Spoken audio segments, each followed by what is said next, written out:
Why does your confidence disappear the moment your manager looks at you? Think about that carefully. You can lift heavy boxes, handle customers, manage stock, clean rooms, prepare meals, support residents, complete tasks on time, follow instructions. But when it's time to speak in front of colleagues in the UK, your throat tightens, your brain freezes, your heart speeds up, and suddenly, the English you practiced at home feels miles away. Here's the uncomfortable truth. You are not staying quiet because your English is weak. You are staying quiet because your identity at work has silently become the quiet one. And identities are powerful. Once your brain accepts a role, it starts protecting it. If you've been silent for weeks or months, your mind now believes silence equals safety. But in the UK workplace, silence is expensive. It costs you visibility. It costs you influence. It costs you growth.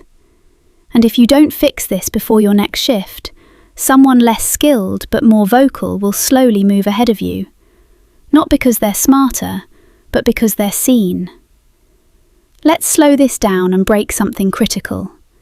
When you first arrived in the UK, your brain entered adaptation mode. New country, new accents, new slang, new humour, new workplace expectations.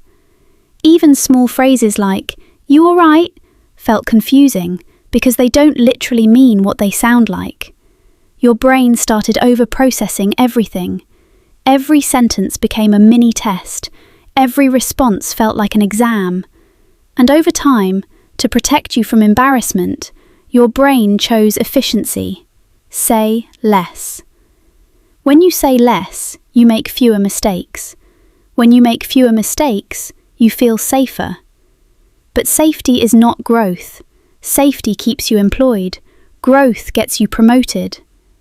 Here's something most people never explain clearly. Workplace confidence in a second language is not about fluency. It's about reaction speed. Native speakers don't sound confident because they use complex words. They sound confident because they respond without hesitation. Hesitation is what creates the perception of insecurity. And hesitation doesn't come from lack of vocabulary. It comes from overthinking. You are building full sentences in your head, editing them, correcting grammar mentally, checking pronunciation, and by the time you're ready to speak, the conversation has already moved on. That delay is killing your presence. So what needs to change before your next shift? Not your English level, your response strategy. From now on, your goal is not perfect sentences. Your goal is faster, simpler responses. Short beats long, clear beats impressive, direct beats complicated. When your supervisor explains something, instead of staying silent and hoping you understood, you say calmly, "Just to confirm, you want this done before lunch, right?" That one sentence does more for your professional image than 10 silent nods. It signals clarity, it signals engagement, it signals leadership potential. Now let's talk about something deeper, your body language. Because confidence is not only language-based. When you stand slightly turned away, avoid eye contact, speak softly and look down, people subconsciously categorize you as unsure. But when you square your shoulders, maintain relaxed eye contact, and finish your sentences without trailing off, your English automatically sounds stronger, even if the grammar isn't perfect. The UK workplace responds strongly to posture and tone.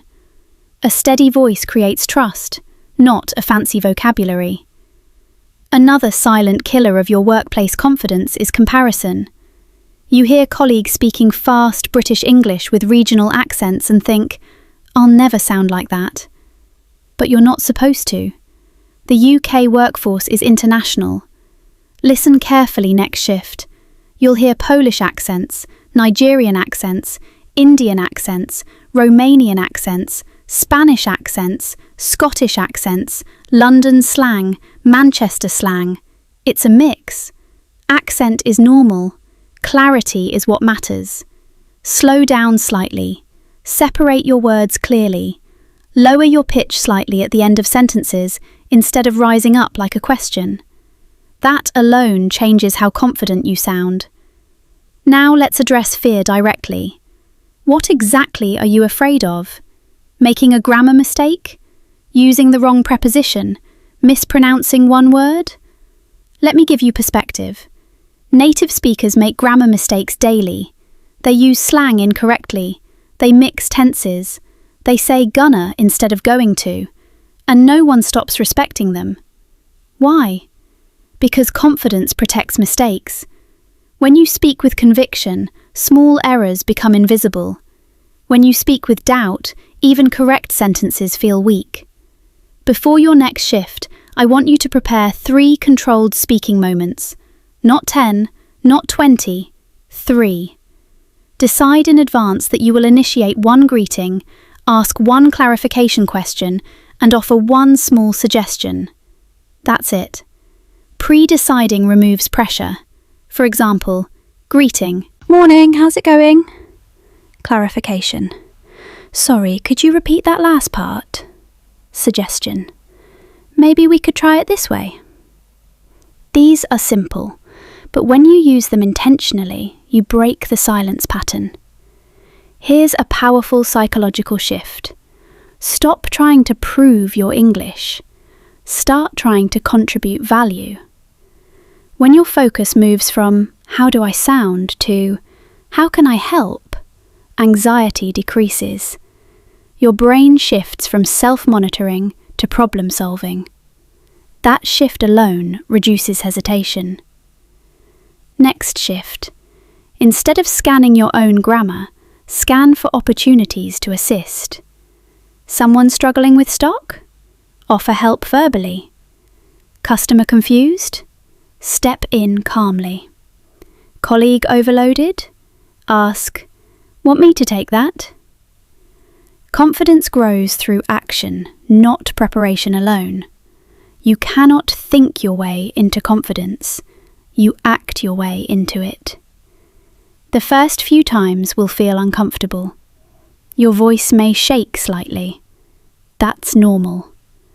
Courage is not absence of fear. It's speaking once before fear shuts you down. Let's also talk about managers. Many immigrant workers assume managers are judging their English constantly. Most managers are judging reliability, attitude, and communication clarity, not accent perfection. If you show up consistently and communicate clearly, even in simple sentences, you become valuable. Valuable employees get better shifts. Better shifts lead to better income. Better income leads to stability. All starting from speaking once more per shift. There's another hidden cost of staying quiet. People start deciding for you. When you don't express preferences, availability, or ideas, others fill the silence. They assume you're fine with any shift. They assume you don't want responsibility. They assume you're not interested in leadership. Silence writes a story about you. And if you don't write your own story, someone else will.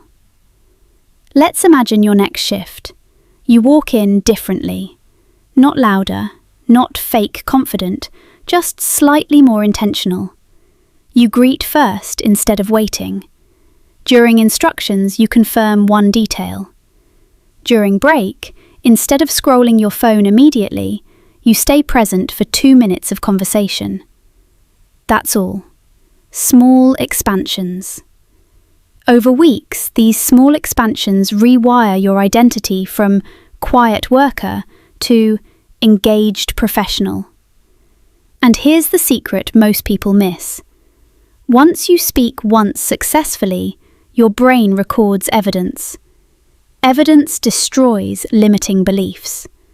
After one clear interaction, your mind can no longer say, I can't. It must say, maybe I can. After 5 interactions, it says, I'm improving. After 20, it says, "This is normal." That's how transformation happens, quietly, consistently. If you are waiting to feel fully ready before speaking confidently, you will wait forever. Readiness comes after action, not before. The UK workplace does not require perfect English, it requires participation. Participation is confidence made visible. So, before your next shift, make a decision. Not an emotional decision, a strategic one. Decide that silence will no longer be your default. Decide that clarity will be your weapon. Decide that small mistakes are acceptable. Decide that your growth is worth temporary discomfort. Because here's the reality. You didn't move countries to stay invisible. You didn't cross borders to whisper through your potential. You came here for opportunity, and opportunity responds to presence. When your manager looks at you next time and asks a question, hold eye contact for 1 extra second before answering. Finish your sentence fully. Don't trail off. Let silence exist after you speak. Silence after speaking is power. It shows you're not apologizing for your voice. Your English is not the problem. Your fear of using it under pressure is. Fix that before your next shift, and you won't just sound different, you'll feel different. And when you feel different, people treat you differently. You are already capable. Now it's time to become visible. Before your next shift, choose action over silence, contribution over perfection, presence over fear, and watch what changes.